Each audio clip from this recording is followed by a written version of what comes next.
Welcome to another deep dive. This one tailored just for you. Right. We're diving into The Holistic Lawyer by Ritu Goswamy. Okay. It's this book. It's been making some serious waves in legal circles. Right. It's actually builds on her previous work, the new Billable Hour. Hmm. But this one goes deeper into how lawyers can really use like their entire brain to work smarter, not harder. Yeah. So we're going to break down like the core concepts, and then we'll explore how listeners can actually use these strategies All right. in their own lives, even if they aren't lawyers. I like it. So- So this book really kind of tackles this huge problem in the legal world. Okay. It's the crazy amount of pressure and expectations that lawyers face. Mm. It's almost like this badge of honor to be overworked. Right. But Goswamy kind of pulls back the curtain and shows just how damaging it can be. Yeah. She really paints a picture of what it's like to be in the legal profession. Mm-hmm. You've got the never-ending deadlines and the piles of paperwork. Endless. Yeah. And those crazy long hours. Yeah. It's no wonder so many lawyers end up burning out. Exactly. And she even brings up some pretty disturbing stats about substance abuse and mental health struggles. Oh, wow. And even higher suicide rates among lawyers. That's really concerning. It is. It really underscores the toll that this whole culture of overwork takes on people's well-being. So how does this holistic approach that she talks about, Yeah. how does that offer a solution? Well, her whole approach is based on understanding the brain. Okay. Instead of just like labeling the different parts, you've got the reptilian brain and the limbic brain and the neocortex. Right. She really digs into what each part does. So how did those brain functions actually connect to a lawyer's work? Well, take the reptilian brain, for example. It's Right. all about survival instincts, right? Mm-hmm. But that can actually work against a lawyer. It can trigger fear or anxiety Right. during a big trial or a tough negotiation. So it's about understanding those primal responses and learning to kind of work with them. Absolutely. Now, the limbic brain, that's where our emotions hang out. Okay. And lawyers, they're often taught to suppress their emotions. Wait, got to stay professional. Exactly. But that can backfire. How so? It can lead to burnout and clouded judgment. Mm. Goswami's argument is that recognizing and processing emotions is actually crucial for clear thinking. It's about bringing those feelings to light instead of burying them. Exactly. Yeah. And then there's the neocortex. The thinking part. Yes, it's responsible for higher level thinking. And this is where lawyers typically shine, Right. They're good at that. but they tend to overuse the left brain logical side and neglect the right brain. The creative side. Yes, the intuitive side. Okay. So what happens when a lawyer neglects that right brain part of themselves? How does that affect their work? Let me give you an example. Okay. Imagine a lawyer giving a closing argument. Okay. Logic is super important, of course. Right. But a little bit of creative storytelling that can make the argument way more persuasive. It's like adding a human touch to the legal stuff. Exactly. And that's where the right brain comes in. So it's by tapping into that whole brain that lawyers can really achieve, better outcomes for their clients Yeah. and for themselves. That's the idea. And this Yeah. is where the holistic lawyer program comes in. Okay. Can you walk us through those 6 steps? Sure. The first step, it actually builds on what she talked about in the new Billable Hour. Okay. It's about cultivating a daily mindfulness practice. Mm-hmm. But it goes deeper than that. Yeah. It's about bringing that present moment awareness into everything you do. I can imagine it's got to be tough for lawyers to find stillness in their crazy schedules. Oh, absolutely. Did Goswamy offer any tips for, making mindfulness part of a busy workday?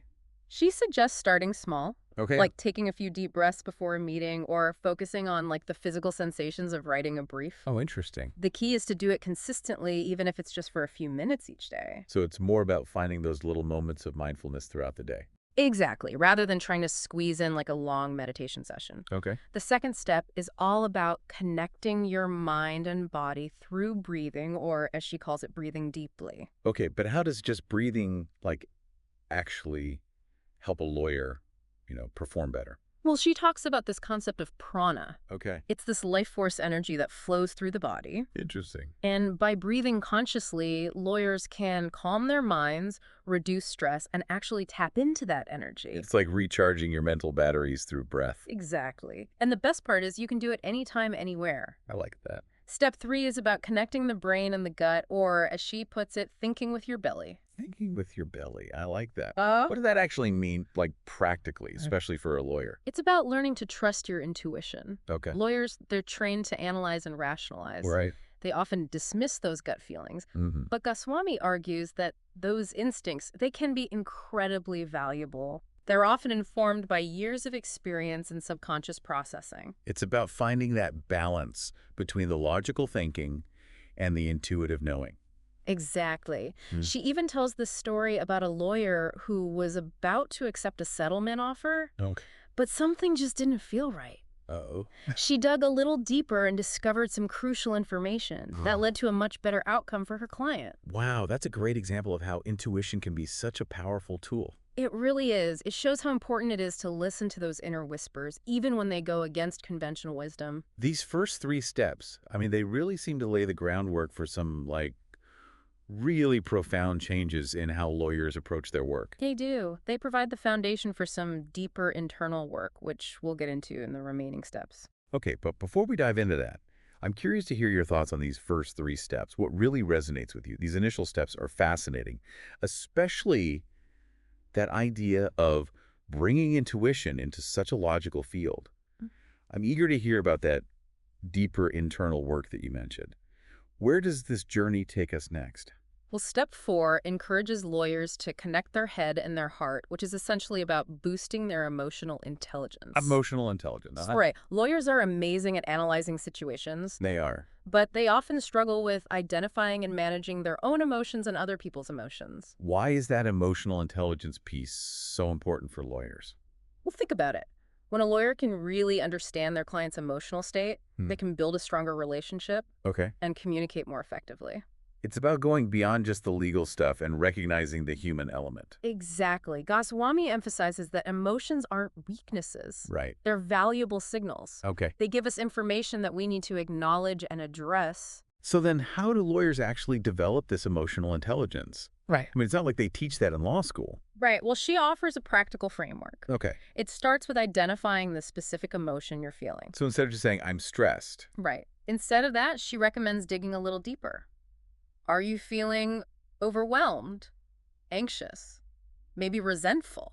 Pinpointing the exact emotion gives you a better understanding of what's going on inside. Exactly. And once you've identified the emotion, you can explore its root cause. Okay. And develop strategies for managing it. So this leads to the fifth step, the self-inquiry process, which seems to delve even deeper into those emotional complexities. What is this process all about? It involves asking yourself a series of questions Okay. that are designed to help you examine your emotions and uncover any underlying patterns or beliefs that might be contributing to your challenges. Can you walk us through those questions and what makes them so powerful? Sure. The first question is, what am I truly feeling? We talked about getting specific with your emotions. Exactly. The second question is, what do I need? Okay. This encourages lawyers to acknowledge their needs and to determine whether they can meet those needs themselves or if they need to ask for support. So you're not supposed to just shoulder everything alone. Exactly. The third question goes even deeper. It asks, why am I holding on to this feeling? Okay. This is where you confront those difficult emotions Right. and explore any past experiences that might be resurfacing. This sounds like it takes some serious self-reflection. It can be tough, but it's also incredibly freeing. By understanding the root cause of our emotions, we can start to release old patterns that are no longer serving us. And what's the final question in this self-inquiry process? The fourth and final question is, what would happen if I let it go? Okay. This prompts lawyers to imagine the possibilities that could arise from releasing those negative emotions and creating space for something new. So shifting the focus from the problem to a more positive outlook. Yes, it's about empowering lawyers to move forward with a fresh perspective and embrace new ways of being. We've explored mindfulness and breathwork and intuition and emotional intelligence and self-inquiry. I mean, these are powerful tools for growth, both personally and professionally. What's the final destination on this transformative journey? This holistic approach seems like it's not about fixing lawyers or anything. Right. It's more about giving them the tools to really thrive in this demanding profession. Yeah. Exactly. So what does that final step involve? Well, the sixth and final step focuses on purpose. Purpose. Okay. This is where those internal shifts we talked about, Mm-hmm. they translate into tangible action. Okay. This is where you craft your personal mission statement. I get mission statements for businesses. Right. But how does that apply to a lawyer? Well, Goswami sees it as a compass. Okay. It guides the lawyer's decisions, their actions, their It's interactions. about defining the why behind their practice. Exactly. It's about connecting with the deeper meaning and motivation behind their career choice. So how do they go about actually crafting this mission statement? She suggests using those mindfulness practices we discussed earlier. Okay. It's about creating space for introspection, asking yourself some big questions like, Like what? what impact do I want to make? What Okay. legacy do I want to leave behind? Those are some pretty profound questions. They are. It forces lawyers to look beyond those day-to-day tasks and think about their bigger contribution, you know? Precisely. It's about discovering your unique talents and aligning those with a purpose that truly resonates with you.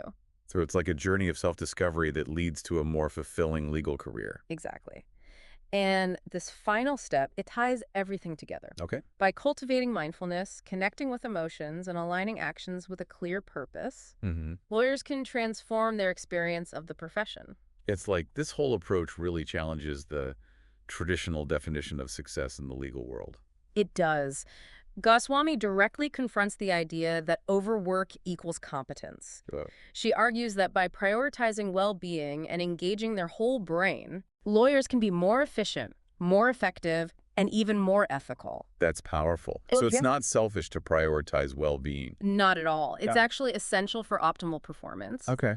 It's recognizing that a lawyer who is mentally and emotionally balanced Mm-hmm. is better equipped to serve their clients and uphold justice. Now, I know Goswami acknowledges that this approach might face some pushback, Oh, yeah. especially from colleagues or superiors who are used to that old way of doing things.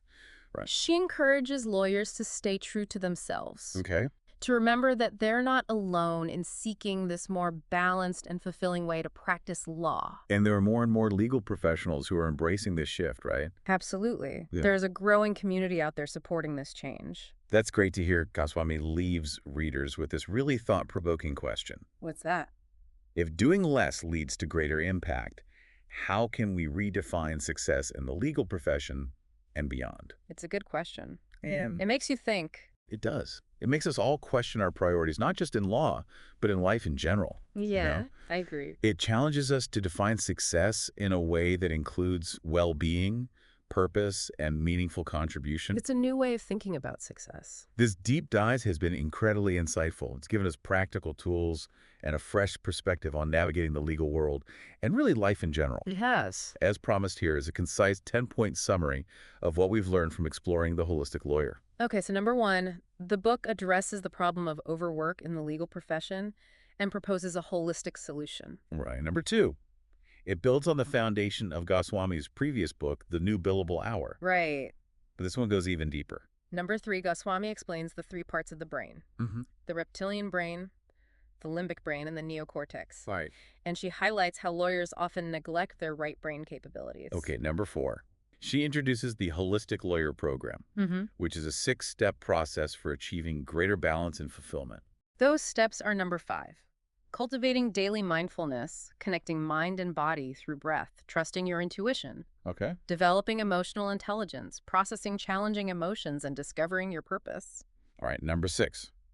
Goswami provides practical tips for integrating mindfulness into a busy legal schedule. Number seven, she emphasizes the importance of prana, that life force energy, Right. and how it can be accessed through conscious breathing. Okay, number 8. She encourages lawyers to embrace their emotions instead of suppressing them.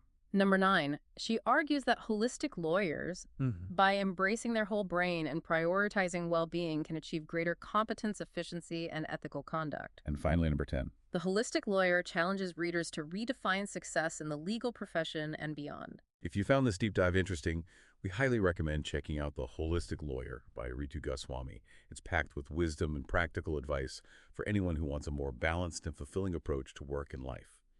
Thanks for joining us on this deep dive. Until next time, keep exploring and keep learning.